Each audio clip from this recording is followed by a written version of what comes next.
حدیث نمبر 22 ابن ابی ملیکہ سے روایت ہے، کہا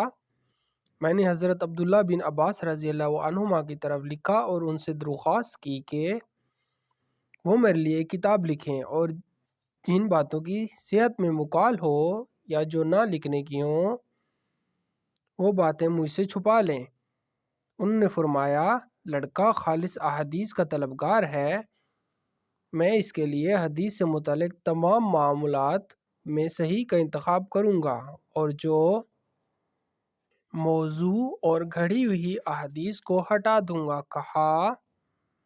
انہوں نے حضرت علی رضی اللہ عنہ کے فیصلے منگوائے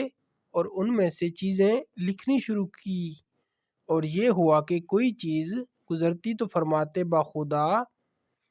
یہ فیصلہ حضرت علی رضی اللہ عنہ نے نہیں کیا سوائے اس کے کہ خدا نخواستہ وہ گمراہ ہو گئے ہوں، جبکہ ایسا نہیں ہوا۔